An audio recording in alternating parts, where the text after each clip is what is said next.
Quel est ton parcours et aussi quelles sont tes études pour être arrivé jusqu'au niveau game designer? Alors mon parcours, j'ai mis assez longtemps en fait à trouver, ce que je voulais faire.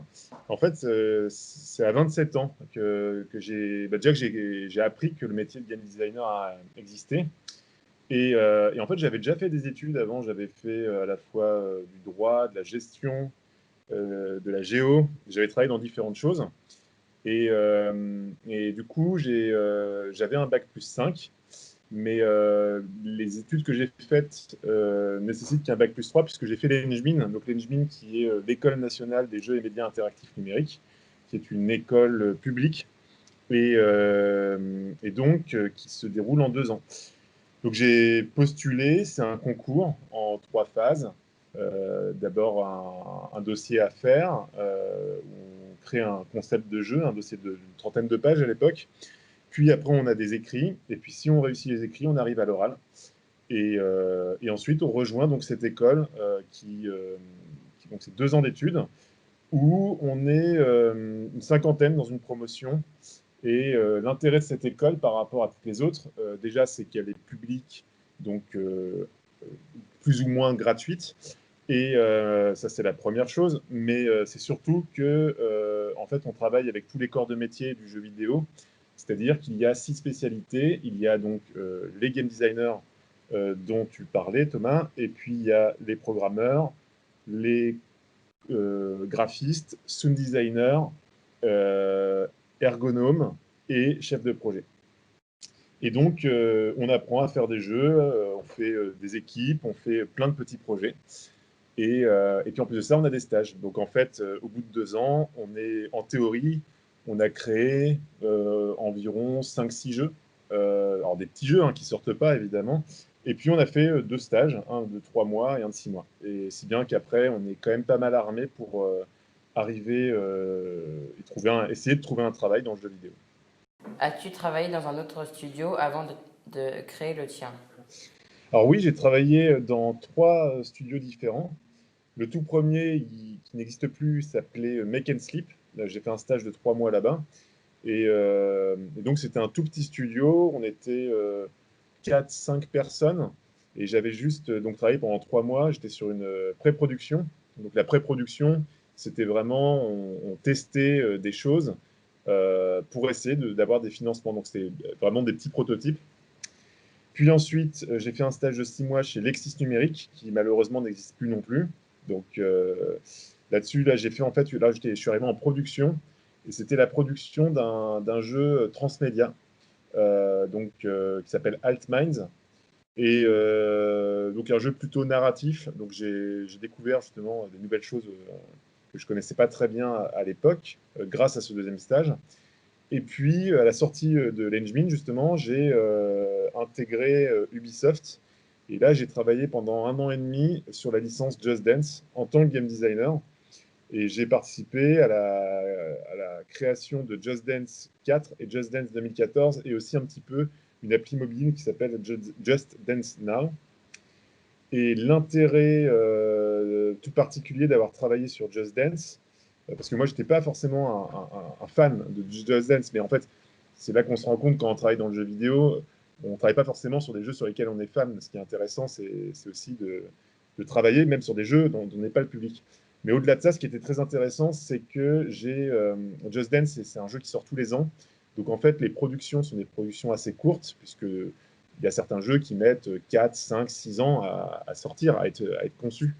Et donc, en 1 an et demi, j'ai eu le temps de voir toutes les étapes de production d'un jeu, puisqu'il y a plusieurs étapes de production dans un jeu, à savoir la conception, la pré-production, la production, et puis la post-production, qui est vraiment la dernière étape, où on fait les derniers petits réglages, le debug, et où on sort le jeu ensuite sur le marché.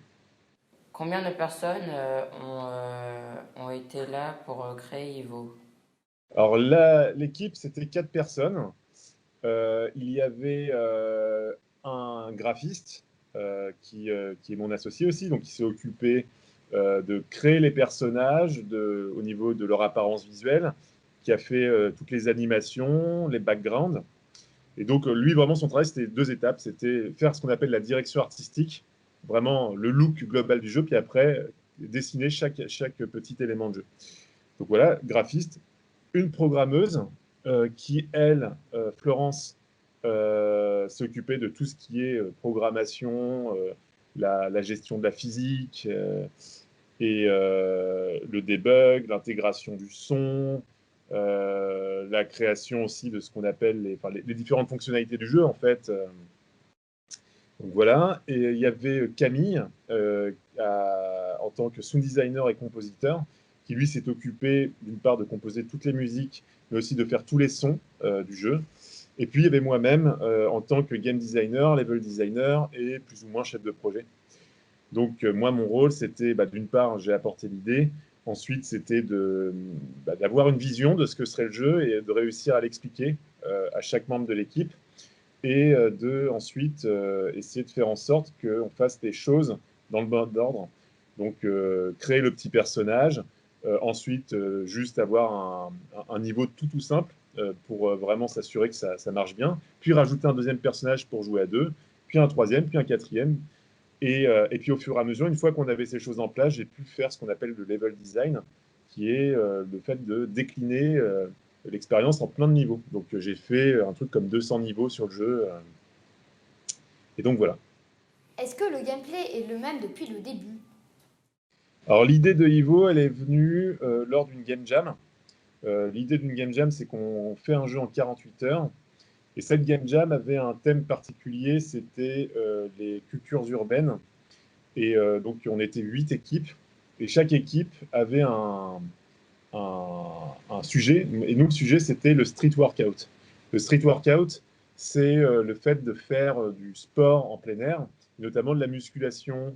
Ça peut être faire des tractions, ça peut être... Et en fait, il y a aussi la thématique dans le street workout de parcours, le fait d'utiliser le mobilier urbain et d'aller d'un point A à un point B et en se baladant. Et donc, en fait, on est parti là-dessus et l'idée est venue comme ça, en fait. On a réfléchi à ça et on s'est dit, bon, ça peut être c'est quelque chose qui fonctionne bien. On est parti sur ces patates avec les deux bras. Et on voulait en fait faire un jeu physique. Et en fait, en 24 heures, on avait déjà 2 personnages, en fait. Et on se rendait compte en faisant tester que ça fonctionnait bien. Donc ça, c'est l'idée de base, elle est venue, elle n'a pas beaucoup changé, en fait. Hein. Elle s'est maintenue au travers du temps. Par contre, il y a quelques éléments qui ont changé. Il y a notamment, au tout début, quand on a créé le jeu, en fait, donc on prenait une manette, enfin, on avait la manette, et en fait, chaque joystick contrôlait un bras, et ce qui nous semblait assez logique. Et à partir du moment où on a su qu'on allait sortir le jeu sur Switch, et notamment la Switch mise beaucoup en fait sur les Joy-Con, c'est-à-dire que nous, on était un jeu coopératif qui est intéressant surtout à partir de 2 joueurs, et donc quand on joue à la Switch, généralement, les joueurs vont utiliser les Joy-Con, à moins qu'ils aient des manettes contrôleur pro. Mais le problème, en fait, c'est que les Joy-Con ont qu'un seul joystick. Et donc, on a dû réfléchir à adapter le gameplay qui était initialement prévu pour être joué à 2 joysticks. On a dû l'adapter à un seul joystick. Ce qui a été un défi pour nous parce que initialement, on se disait, bon, on contrôle un bras par joystick, ça semblait très logique. Et le fait de se dire, on va contrôler les 2 avec un seul joystick, ça a demandé pas mal d'itérations, pas mal de tests. Mais au final, on est assez content du résultat. Donc ça, c'est l'élément principal qui a changé quand même, qui a été un point important dans la création du jeu. Comment se passe la distribution sur une console comme la Switch? D'accord. Alors, pour pouvoir répondre à cette question, je vais devoir un peu dézoomer, enfin, parler de manière plus générale, parce que ça, c'est... en gros, dans l'industrie de jeux vidéo, il faut distinguer plusieurs acteurs. Il y a les développeurs, donc nous, on est les développeurs, ce sont les personnes qui créent les jeux. Il y a les éditeurs. Les éditeurs, nous, ils s'appellent Devolver Digital. Les éditeurs sont des personnes qui vont financer les productions. Et souvent, les éditeurs sont en lien aussi avec les distributeurs. Donc, les distributeurs, c'est des plateformes de distribution où on va acheter le jeu. Donc, ça va être Steam, ça va être GOG, Nintendo Store, etc. Enfin, eShop. Là, quand on fait un jeu, souvent, donc nous, le jeu, on le crée sur ordinateur. Donc, le plus simple, c'est de le sortir sur Steam. Nous, c'est ce qu'on fait. On travaille dessus et en fait, à chaque fois, on fait des exports. On appelle ça une build. Et directement, on peut tester sur notre ordinateur. Ça, c'est la plateforme de distribution est la même que la plateforme de création, donc c'est pas compliqué. À partir du moment où on veut sortir sur une plateforme type console, il faut transformer en fait le code. C'est-à-dire que ce qu'on fait, nous, sur notre ordinateur, ne va pas forcément fonctionner sur une machine telle que la Switch. Donc, il y a déjà une première étape qui est passer. Alors, soit il y en a qui sont capables de le faire, mais nous, on ne sait pas le faire. C'est passer par un autre studio qui va récupérer tout le code, tout le jeu, et qui va le transformer pour que ça puisse aller être joué sur Switch. Et ça, on appelle ça un portage. Donc, ça, c'est la première chose. Et ensuite, pour pouvoir sortir sur Nintendo, notamment Nintendo, il y a beaucoup de certifications à avoir. Alors déjà, il y a le PEGI. Lorsqu'on voit notamment les bandes annonces, on sait il y a PEGI 3, PEGI 7, PEGI 12, PEGI 16, PEGI 18. Ça, c'est un organisme qui regarde le jeu et qui va ensuite dire à partir de quel âge il peut être joué. Donc ça, par exemple, Nintendo, si on veut sortir sur Nintendo, on est obligé d'avoir cette certification. Ensuite, il y a la certification par Nintendo eux-mêmes, c'est-à-dire qu'on va envoyer le jeu bien avant qu'il sorte, et ils vont le tester. Et ils vont, du coup, vérifier, premièrement, qu'il n'y ait pas trop de bugs, mais aussi, deuxièmement, qu'il n'y ait pas, notamment des easter eggs, des choses cachées qui pourraient être contraires à l'éthique de Nintendo. Donc, ça, c'est une phase assez importante et qui est assez longue parce que entre le moment où on envoie à Nintendo pour qu'ils vérifient et le moment où nous font un retour, à des moments, ça peut mettre 2, 3 semaines. Donc, il faut faire attention et donc, il ne faut pas oublier les petits bugs. Ça, c'est quelque chose qui est assez compliqué. Et ensuite, une fois qu'on a réussi à avoir cette certification, on peut sortir le jeu. Et là, le jeu, à ce moment-là, il y a entre l'éditeur qui a financé le jeu et le distributeur, il y a une entente, notamment pour trouver une date et un prix aussi. Et à ce moment-là, le jeu est annoncé. Il sortira, par exemple, le 15 décembre. Et pourtant, le jeu était terminé depuis 2 mois. Mais il était en attente, justement, de sortir à la bonne date. Mais ça, c'est plus une question marketing. Parce qu'il ne faut pas sortir en même temps qu'un très, très gros jeu qui va prendre tout l'espace médiatique. Il faut essayer de trouver une petite brèche. C'est ça qui est difficile, vu qu'il y a énormément de jeux qui sortent en ce moment. Il faut voilà, se faire sa place. Et ça, c'est notamment le rôle de l'éditeur de trouver quand est-ce qu'on sort. Combien de temps a pris la conception de Evo? Alors, Evo, ça a été 1 an et demi pour le sortir, en sachant que la particularité, c'est qu'on avait un prototype fonctionnel très tôt, puisqu'au bout de la Game Jam, en 48 heures, on avait déjà quelque chose de fonctionnel. Et on a mis à peine 2 semaines à vraiment, on va dire, polish, on appelle ça polish en fait, mais le fait de transformer ce prototype qui était très brut en une version qui donne plus envie, on va dire. Il nous a fallu juste 2 semaines pour avoir ça et le présenter à notre éditeur et qu'il, du coup, dise « Ok, on veut travailler avec vous, on vous donne tant d'argent pour faire le jeu ». Et ensuite, nous, ce qu'on voulait, c'était pas avoir une production qui soit trop longue, parce que le jeu précédent, on avait fait 3 ans de production, c'est extrêmement long quand on est une petite équipe. Et le risque, c'est plus on voit gros, plus on est une petite équipe, plus il y a un risque aussi si quelqu'un tombe malade, si quelqu'un s'absente, de prendre beaucoup de retard, parce qu'on n'a pas de remplaçant ni rien. Donc là, l'idée, c'était d'essayer de raccourcir. Et en fait, au début, on était parti sur une production de 10 mois seulement. Et c'est parce qu'on a eu l'aide du CNC. Donc le CNC, c'est un organisme français qui aide à la fois le cinéma, qui donne de l'argent pour faire du cinéma, pour faire des films, mais qui a aussi une petite partie des subventions qui vont pour le jeu vidéo. Et grâce à cette aide-là, on a pu passer de 10 mois à 1 an et demi de production. C'est-à-dire que le jeu, au bout de 10 mois, était terminé, mais ça aurait été un jeu qui aurait eu, admettons, 50 niveaux, pas plus. Parce que là, grâce au CNC, on a pu voir plus grand et avoir plus de niveaux, avoir plus de costumes, plus de voilà. Et aussi quelque part un jeu plus débugué, plus ce qu'on appelle polish en fait. Donc ça c'était ce qui était bien, c'était voilà, c'était qu'on avait au bout de 10 mois il était terminé le jeu. C'était tout ce qu'on aurait fait en plus, c'était du surplus. Et une fois que le jeu est sorti au bout de 1 an et demi du coup, on a continué à travailler dessus pour faire un mode versus, qui est cette fois-ci un mode où non, au lieu de coopérer, le but c'est de se faire des crasses, c'est d'être le premier arrivé. Et ça, pareil, c'est ce qu'on a préféré faire, c'est d'abord sortir le jeu, voir si le jeu marche bien, et s'il marche bien, à ce moment-là, on va rajouter des choses, plutôt que de passer beaucoup de temps à tout finir, en fait, en amont. As-tu une attache sentimentale avec Ivo et est-ce que tu y joues encore? C'est une bonne question. Est-ce que j'ai une attache sentimentale? Je sais pas trop, en fait. Oui, dans le sens où, évidemment, je suis... En fait, enfin, comment dire? Là, l'attache sentimentale que j'ai, c'est surtout quand je vois des gens y jouer, en fait. Plus que sur le jeu en lui-même. Et donc, quand je vois, notamment sur Twitch, sur YouTube, quand je vois tous ces gens qui y jouent, euh, j'adore les voir, en fait. J'adore les voir rire, j'adore les voir jouer. Et ça, vraiment, ça me fait plaisir.